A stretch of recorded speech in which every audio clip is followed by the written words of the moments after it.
Good evening, everybody. Hi, welcome to the Pinnacle Mindset Show. It's an all-ladies show tonight. So you've got myself as the main presenter, Hez. We've got our lovely guest host below, Sophie. And our amazing guest for tonight is Gill Burns MBE. Hi, Gill. Good evening. Thank you very much for joining us tonight. It's a pleasure. It's really nice to have a chat with you. Absolute pleasure having you on the show. So Gill, obviously you're an absolute superstar in my eyes. This is all about ladies rugby tonight that we're going to be talking about on the show. I've done a little bit of research on you because I like to know who my guests are and who we're talking to. So you've got an extensive history of rugby, obviously an ex-England Rose. Tell us all about it. How did you get into rugby? How did you get to play for England? Well, I suppose I was privileged to be a talented sportswoman. I was very keen as a child, played loads of county sports, went to university and to do a teacher training, PE teacher training. And I was a young teacher with this great idea that I wanted to give boys and girls equal opportunities. Because I'd gone to a school where I'd watched the boys play cricket and football and things like that and wished I'd had a chance to play. And in the sixth form, I played some basketball with the boys and was told that if we wanted to play with the boys, we could. So me and my sporty friend joined in with the lads, and suddenly this idea that sports were for boys and sports were for girls disappeared in my head. So I'd gone to college, carried on playing hockey, basketball, netball, you name it, at college, swimming, athletics. I was a dancer as well as a young woman, and then started teaching, taught the girls football, cricket, and I played hockey at a tournament and knocked somebody over unintentionally. She did obstruct me, and they were the days when you couldn't turn your back on a player, and she turned her back, and I was quite quick and big, hit her, she fell to the floor, scored a goal. I picked her up and she said, "The way you play hockey, you should be a rugby player." So I said, "You obstructed me. I didn't do it on purpose." She said, No, I'm not being funny. She said, "I play rugby. You should too." So we carried on playing hockey, and it was going round in my head as I was playing this game. And then later on, I found the girl that I'd knocked over. I said, "Do women play rugby?" And she said, "Yes, we do." She said, I play at Liverpool Polytechnic, but we train and play at Waterloo Rugby Club. And my old male PE teacher, who'd been a great laugh and told me loads of stories about Waterloo Rugby Club, used to play there. And I thought, this is not only a sporting opportunity, but it's a social opportunity. And at 23 years of age, that's what I was looking for, a mixture of sport and social. And I went down to Waterloo and never looked back. Played with the Poly for a year and a half, and then we set up Waterloo women's team, which has gone on to great success, very great success when we were in the Premiership first time round and National Cup finalists, and then we dipped a bit and came back up again and on the way down again. But Waterloo, or Forward Waterloo as it is now, is my club, and I loved every minute of it. Fantastic. And you're vice chair there, aren't you? So you've got a major role to play in your local rugby club. So are you getting involved with all the latest and greatest interesting things around COVID and coming back to rugby? I mean, how is that going for your club at the moment, say, compared to other grassroots rugby clubs as well? Well, I have to admit that currently I'm Lancashire president. So that's why I became vice chair of the women's section, because I couldn't do it. I was interim chair for a while. I was chair for 10 years, donkey's years ago. And then the chair we had moved aside, so I took over for a few months. But when I became Lancashire president, I couldn't do both jobs because they're both pretty much full-time. So we've got a wonderful chair now, Christine, who's doing all the hard work. She's working with our coach, and they've started back training, and we're getting the numbers up. Lots of the young girls that were in the old development side are coming through, and looking forward to playing some championship rugby at Waterloo. As Sale, of course, have got the Northwest place in the Premiership now. They have. Well, hats off to them, and good luck to the girls for the future of the next up and coming season. I mean, I play rugby. It's a tough time. Believe me, we were back at touch 2 weeks ago, and playing touch is like one step closer to actual contacts. And we're all missing it dearly, but we're all having to adhere to the COVID rules. That's how it is at the moment. But we're lucky that we're out in our teams.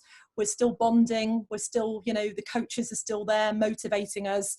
And, you probably know this, Sophie, with your sport as well. It's all about getting stuck in, having guidance, being motivated and being part of a team, really, isn't it? Yeah. Definitely. So going back onto your rugby career from many years ago, Gill, tell us all about, you know, how you got playing for England and your amazing, what is it, 73 caps? That is absolutely astonishing. And obviously, let's not forget you were captain as well. So fill us in on all of that. Yeah, I was lucky. I was a sprinting, shot-putting athlete. So when I took to rugby, if I was powerful, I was a big girl and powerful, and they don't get many sort of 13 stone, 12 second, 100 metre runners. So I knocked into people and made space. So I basically started rugby as a beginner. Because I was an athlete, I took to it quite quickly, and I was elevated through the ranks very quickly. I'd only played one game when I got picked for the North. Wow. Went to North trials, and the coach said, how many number 8s have we got? So I'd only played one game at number 8, so I put my hand. He said, how many of you, there's about 12 of us, how many of you could double up the second row? So, of course, everybody else said they could double up the second row, and I didn't really know what that meant. So he said, what about you? And I said, well, I've only ever played number 8. And I think he thought I meant I'd played for a few seasons, because I then got picked for the probables at 8 and played for the North, having played one game before the trials and another game, and then played for the North Division in the divisional championships, and I was spotted at that and then drafted into the England squad for the next summer. So I'd only been playing like half a season and was involved for that next year then. So yeah, it was a quick, swift rise to the top, but that's the way it was in those days. All the girls that played then, I'd say everybody was elite in another sport. But found rugby, and we sort of, learnt the game together, and very quickly it became quite a spectacle, despite people saying, it's come on so much. I watched a bit of footage from the 91 World Cup last week, and you know what, it's not as bad as people make out it was. It's just that the laws of the game were different in those days, and it was very entertaining. So yeah, I was lucky. I had a long career. And they were the days when if you were good and you got picked, you stayed in the team. There was no subs. So some poor girls who were second choice would travel with the team 45 times and not get on the ground. Yeah. So I played most games. In those early years, we'd get 1 or 2 fixtures a year. And then it was only probably, I think the first game I missed was about 2000, something like that. So I played a long time without actually missing, maybe a bit before that, but I played every game for England up to quite late on in my England career. Amazing. So when you were in the squad, who did you aspire to at that time? Was it your coaches? Was it a team member? Or who really kind of motivated you and got you going? Well, I suppose we had an inspirational captain who motivated us. I was inspired by the players I watched. The players who I learned how to play rugby off. I mean, yes, we were coached, and the coaches were invaluable in building up my rugby career. But I used to watch the men's team at Waterloo, which was then top of what was the Premiership. So they had an enormous, strong pack that dominated. And I think I learnt more tricks off that Waterloo pack than anyone else, really. And, thoroughly enjoyed using that knowledge when I played for England. But yeah, we looked across to the England men for sort of role models. And that was all there was available to us at that time. There were no women around to look to because we were the first few. So yeah, blokes. And sort of talking about that, really, obviously women's rugby has come on leaps and bounds. More so reading all the social media, the stats from when the England ladies won the World Cup a couple of years ago. I was fortunate to greet them at the airport to wish them farewell when they went off to Ireland. That was a bit of a starstruck moment for me, but amazing. So just looking at, women's rugby, how do you think, it's going really? I mean, for me, I think it's working well because we've got new recruits all the time at my club, 2 more coming tomorrow night, apparently. What's your take on the growth of women's rugby? It's phenomenal. And the standard is going up because we've got a bigger player pool, and we're getting a bigger player pool because of social media, because of people actually taking it seriously, and rightfully women being put out there for young children to watch, And I still quote a story about Debs Griffin, who was one of the girls who was on the committee that did the first World Cup, and then she was working on the RFU Council. She's now on World Rugby Council. She's done so much behind the scenes for women's rugby and now World Rugby. But her daughter was going down to Richmond to watch her mum play as a little girl, and was there week in, week out and training and stuff. And I remember her telling me that her daughter said to her one day, she was shocked because she looked out of the window of a train, I think, and saw men playing rugby. And she said, Mummy, there's men playing rugby. So that little girl thought rugby was a women's game because that's all she'd been exposed to.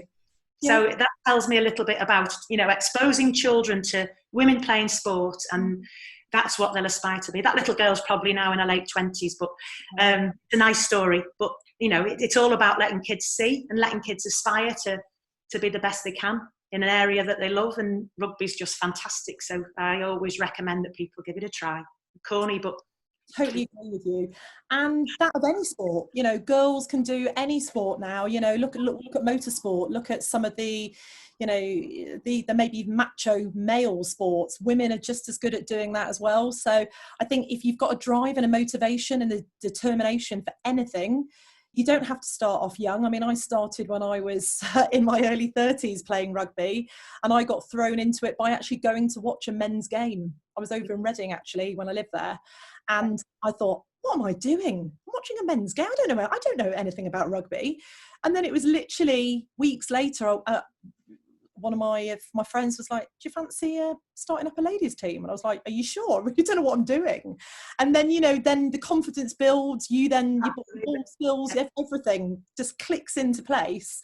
And then obviously I've been with Windsor for 10 years. So I'm one of the longest players for them now.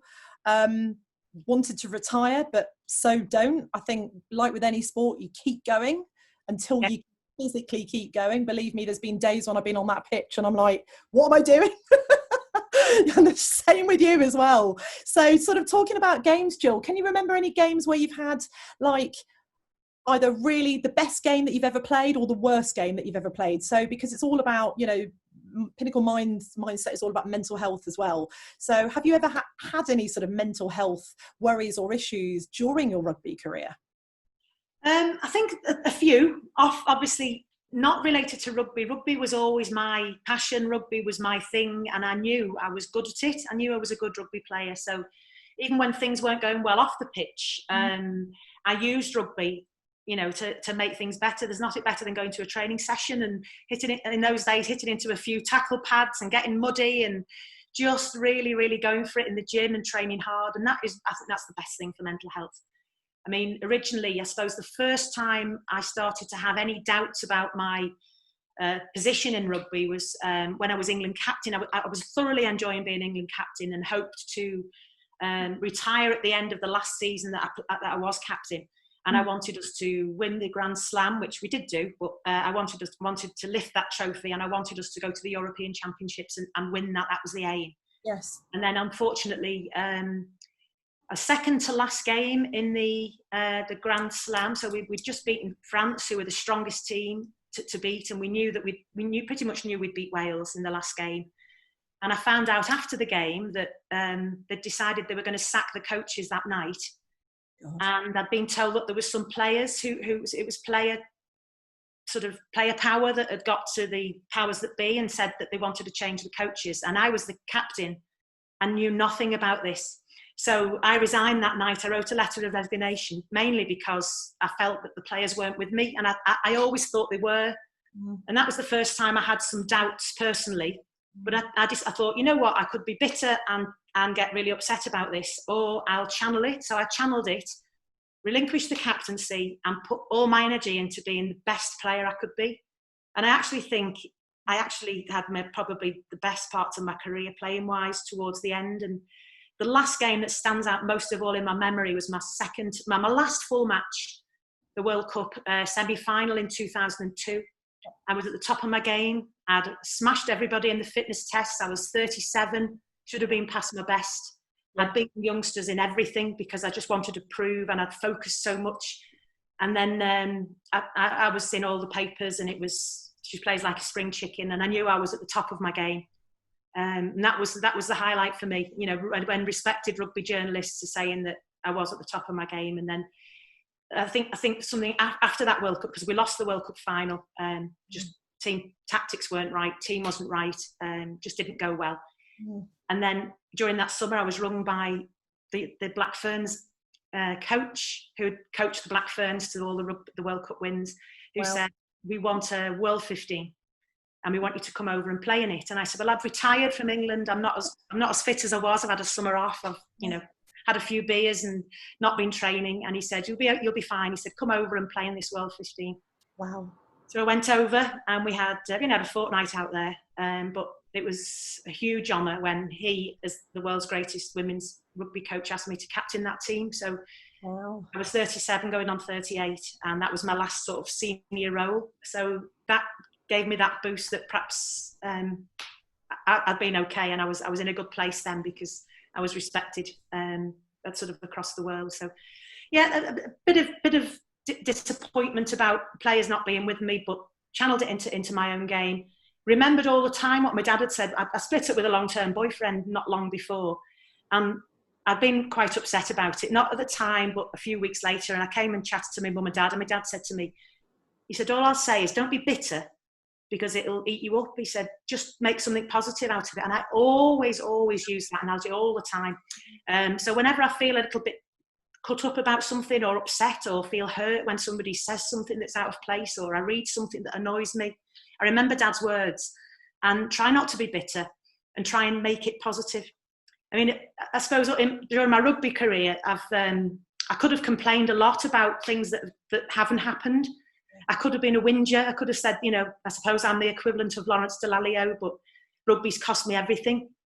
And, I've got next to no money and things like that. You could be negative and that would make you bitter and eat you up. So what I've said is, I might be cash poor, but I'm an experienced millionaire. I've had the best time in rugby, and rugby has given me the positivity. And just to share that positivity in all parts of my life. I was a teacher for 32 years and just wanted to give the kids the confidence to be the best person they could be and to enjoy PE in school. I was an old-fashioned PE teacher who taught all sports and wanted kids to have opportunities. And I was getting a bit down about work before I finished because education system had become an exam factory, basically. There's nothing that, I love my colleagues, I love all the head teachers I work for. I know that we're doing everything for the right reasons. However, the right reasons have become the wrong reasons for me in my heart. So I felt we weren't educating children anymore. We were delivering and teaching. I wasn't in love with teaching anymore for the last year or so. So I finished as a teacher a couple of years ago for a sad reason, to look after my dad who had dementia. Oh, wow. So spent time with him, went part-time, spent time with him, and we had a lovely time. And that same thing, don't be bitter, just, be positive. And it was a very, very sort of conscious way to deal with a horrible time. And we had fun. And that's always the main thing. Make people smile, share love, and, you cope with things a lot better. I like your motto there, Gill. It's very, it's quite heartwarming, actually, quite emotional, because everybody's going through a lot of stuff, whether it's previous stuff before COVID or more so with COVID now and having to deal with it all, and just knowing that you can be motivated in a strange way.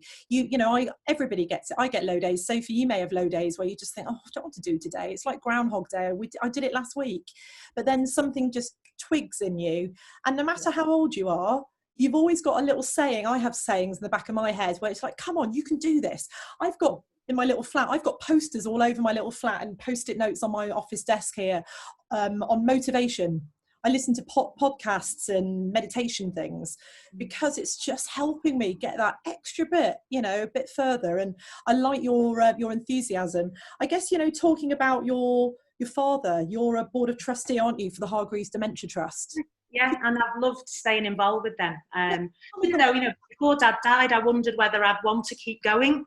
Yeah. However, it's just as valuable now. I'm still a trustee and I still love working with not just the people with dementia, but the people who are suffering with the partners and parents. And, it's a fantastic group. And one of the things I've done during lockdown, which is to help the people in the dementia groups, is because I used to be a dancer, my mum was a dance teacher. Wow. We loved going to the singing every Friday. And of course, it's called Musical Memories. And you see people with dementia brighten up when they hear a song they know, and they can sing words of a song and yet they can't have a conversation. So Mum and I were saying how sad it is that we can't get together and sing. So Mum said, why don't we do a couple of songs on the computer, and then those that are on Facebook can see it. So it started off with just a When the Saints with a ukulele. And then the next week it was My Old Man's a Dustman on the piano. And then the next week we said, we'll do a dance. And my 83-year-old mum found all the old costumes in her wardrobe, and we let the waistbands out a bit and it was a bit looser. And we've done, I think it must be about 22, 23 weeks of a different dance every Friday, which we've put on social media. I mean, neither of us can dance anymore. My mum's got a new knee. She's very graceful because she was a dancer. I like to say, at least I didn't play rugby like a dancer, but sadly I dance like a rugby player. But but the thing is, it makes people smile, and that's why we do it. I don't mind taking the mickey out of myself and having a bit of a laugh. And a lot of people, even people from rugby, people from who I used to work with, all my friends have been so supportive. They know why we do it. We do it to make people smile and to make the people with dementia engage. And the people who've lost loved ones due to dementia absolutely love it. And it's rewarding when people say thank you and try and keep going. So yeah. It's bringing a smile on people's faces, no matter whether it's the person that's suffering or their family or friends. It's just making their day extra special, isn't it? Just seeing somebody familiar to you and doing something that is very, very kind. So hats off to you for doing that. I think that's such a nice thing to do.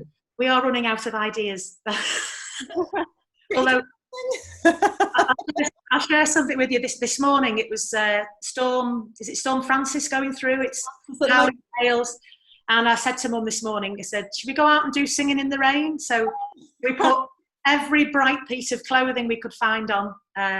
We got out there and we went to the park and we jumped in the puddles and slid down the slide into the water. So it's making Mum laugh as well. And we had a good day in the rain. It's just, something to make people smile. Brilliant. Gives you a smile as well. It's a rewarding thing, isn't it? That's why I like to do a little bit for charity as well. Do you do anything for charity, Soph? Have you got any sort of thing with Yeah, so just largely my whole company's kind of charity based. I don't earn anything from it.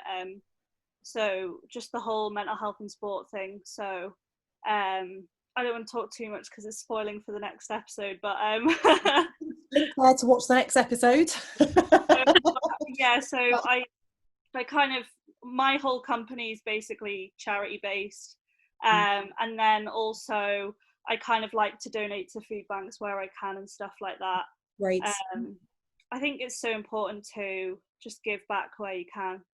Yeah, and I also think being a sports person, having recognised the value of being in a team and loved it and know what it does for people, working with a charity is the same sort of feeling. You're part of that charity team. You're going through the same things as other people, and it gives everybody that warm feeling of actually doing something positive. So yeah, very much so. Working for others is a really lovely thing to do. I think that's the kind of person you are when you do sport anyway, especially a team sport. You've got that kind of kind nature, do you know what I mean? Because it's not an I sport, it's a we sport, and this is what we say in every game that we play, whether we win or lose, we're all in it together. Believe me, you've probably had it as well, Jill. I've had all emotions, from winning games to winning medals. I've got many a medal that I've won, and also, taking it on the chin and just being positive about it, going, do you know what, we've had some game time, we've played, we've done as much as we physically could. The weather conditions could be against us, we could have a squad with a load of injuries, people might have had their head in another cloud, and we just have to progress with it and be positive. So good. Right, ladies, we're nearly towards the end of the show, but obviously kind of one last thing that I wanted to go and touch on about today, because I think it's quite relevant with social media at the moment. And Jill, you've probably been aware of this probably from looking at Facebook and what have you today, is all the comments that are going around on ladies rugby, and basically the stigma that the ladies Irish rugby team and the photos that they've had in their kit. And obviously people have been saying that they're not feminine and they're not pretty, and that's basically having a horrible stereotype on ladies rugby. Now, we thought we'd get this was parked under the bridge many years ago, but it proves that there are still quite a lot of people that disregard the fact that ladies can play rugby. And obviously it's such a powerful sport that, Jill, an advocate for, you know, being one of the earliest players in, you know, in playing for England, playing ladies rugby. So you know what's been going on through the years up to date. And it just makes me very upset and very angry that there are still a lot of people out there. And I get it all the time when people look at me and they go, but you're 5'8" and you're really skinny. And yes, I can play rugby. You know, it's like, what do you expect me to look like? And why do I not look like a man? And yeah, what's your take on it, Gill? It's always been the same. And all I can say is that it's a very, very long, slow process, but we're going in the right direction. You could get yourself, I could have beat myself up inside. I've been abused. I've been abused by people when I've been on the pitch because I've been good, because I've run fast and I've knocked people out of the way, and I've had people, crowds, even in a European Sevens tournament. And a young man who was with Loughborough, who went on to become a senior coach, he verbally abused me throughout the tournament. So the way I channel that was to just make sure that we won the trophy and go over and show him at the end. Yeah. And it was jealousy. You put it down to jealousy. You channel it into your training, but you educate a lot of people, because at that same tournament, we were socialising with the men's Fiji team, and they were saying, it's absolutely fantastic what you're doing. You're wonderful. I wish we had players like you in our team. And we got friendly with the Fijian internationals, and the Fijian coach decided he wanted to call all the wingers Molly, because our winger Molly scored loads of tries in every game. And it was just lovely that these proper rugby people were recognising that women could play. But I've had abuse, you know. I'm big, and people, you know, people have said things to me like, "What are you?" Yes. I'm a female rugby player, and I enjoy playing rugby. And you need to educate yourself. And I think, as opposed to getting upset about it, what you've got to do is just show people. Don't kick up a fuss. Don't upset other people with your big campaign to be aggressive about things. Yeah. Knock on the door, let people see what you've got to offer with regard to the women's game. And slowly but surely it will improve. I mean, the positive thing about this, which we should look at, is that Ireland are selling Irish women's rugby kit. So there's a step forward which is positive. Great. And that's what we go on. We say, thank you very much, Ireland. However, our youngsters, the boys and the girls who play, need to see athletic women wearing sports kit. It's not just about the pretty girls in the crowd. It's about the pretty women of all shapes and sizes who want to play the game and want young girls to play the game, you know, when they get older. So let's just get up into the 21st century. Let's keep moving those steps forward. And you know what, this campaign that everyone's going to put out there with photos of us in rugby kit and in your best kit, this was, I've been there before. Early 90s, I think about 1991. There was a photograph of an England game, and it was me with a very muddy face and a line out. It was a photo shoot that they did at a match, and they used some of the photographs from that shoot for the 91 World Cup programme. So it must have been about 1989-90. Yeah. And they put a photograph of me in Rugby News, which was a magazine like Rugby World is now, and with...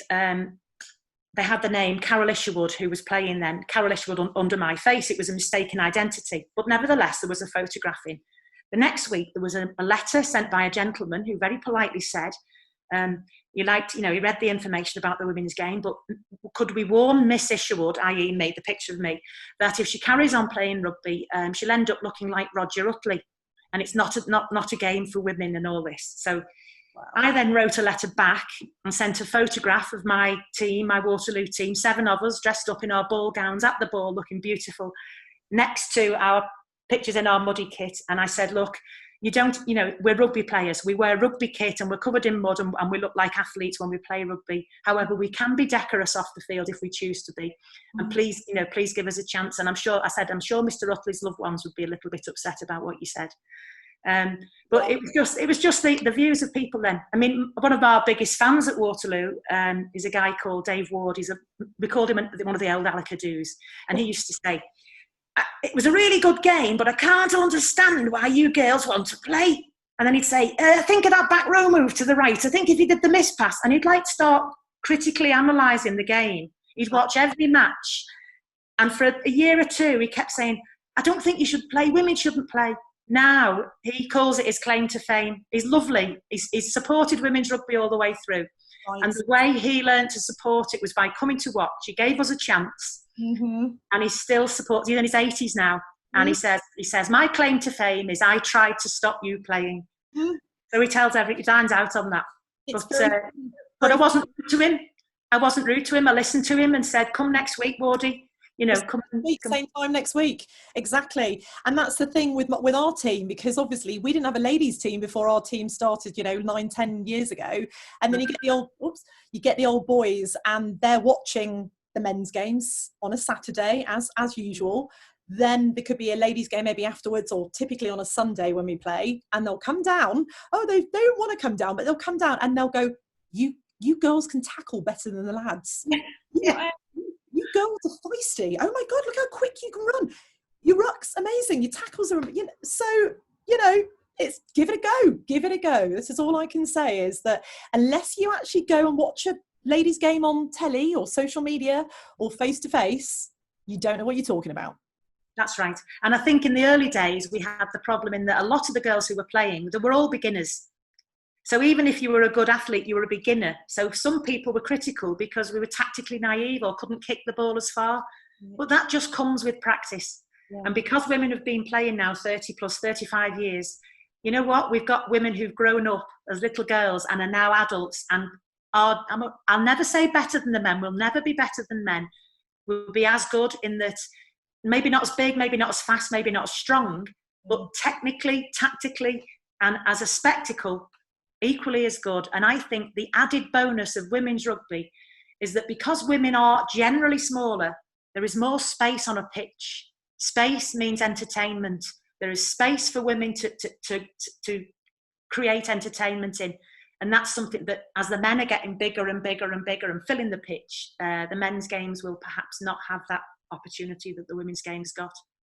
So yeah, we're going places. What if you had a young girl come to you and said, I've never even held a rugby ball, what would your advice be to somebody who's never even tried rugby, never thought it was a girls' game kind of thing? You just go, here, come with me. I taught it at school, and you just hope that, PE teachers give girls opportunities to hold that rugby ball, so they've had that experience. But, like Hez didn't play till she was relatively older, at 30. And it's given a lot to Hez. I only started at 23. It gave me, a lifetime of fun. So whatever age anybody wants to start, give them a rugby ball and just let them run with it. My record is Waterloo. We had a girl who was 48 who started at 48. Take my cap off to her. She was a martial arts person, so she was fit as a fiddle. And she played 2 or 3 seasons and thoroughly enjoyed it because it was so different to her individual sport that she played before. But you're never too young, you're never too old. If you're fit enough to get out on that park, just give it a go. And if you don't like it, fair enough. Yeah. But more people like it than don't. I totally agree. And you can be all different shapes and sizes, all different ages. Doesn't matter what sport background. I came from an athletics background. I was very, very good at running, very good at athletics. Then I transitioned over into playing hockey, and then I went into rugby. So I've always had the sports buzz in me, just didn't realise at my age that I'd still be playing rugby. And do you know what? It's the best thing it's ever done to me. So I think you've got to give it a go to these inner warrior sessions that, when things get better, go to training, every week since we've started back at training. This is for the last month now under, COVID restrictions. We've had 2 or 3 new girls joining us. We've got another 2 tomorrow. And it's more than we've had for quite a few seasons now. So something has clicked during COVID, that whether it's the positivity of the promotion of rugby or COVID or something, now is the time to get stuck in, I think. Do you agree, Gill? Yeah, I think so. And I've heard a lot of clubs have had sort of Zoom fitness sessions and things like that. So that's been a way where somebody brings their friend who perhaps hasn't played rugby, who's got to know the other girls and realised what a great social it is. Yeah. And then perhaps that daunting first step of going to the rugby club when it happens won't be so bad, because you'll recognise the faces of the people that you've been doing sit-ups and push-ups and squat jumps with, over the summer. So, make something positive out of it. And I do think that there will be a few more women, having a go and trying. And perhaps these sort of conditioned games that we're coming back in are a good way to get people transitioned into rugby. And those that love it will go on to play full contact. Agree. You've got to start somewhere. Always, my motto is start at the deep end. Just go for it. Pick that ball up, and you'll never look back. So amazing, lovely. Any more from you, Soph? No, that's it. No worries. Well, it's been an absolute pleasure tonight to finally get to talk to you, Gill, after all this time. So, no, we've really enjoyed having you on the show tonight, and it's just been absolutely amazing talking about your amazing history. And it's just a pleasure to actually have a legend, as I call you, on the show. And we really hope to the viewers that you've really enjoyed the show. And if you've got any questions, then simply message us at the Pinnacle Mindset Show. So we'll be showing this on Spotify, Facebook, and YouTube, and we'll look forward to seeing everybody for the next show next week. So once again, thank you very much, Gill, for coming tonight, and thank you very much, Sophie. Thank you. Good to meet you. Thanks a lot. Bye. Cheers.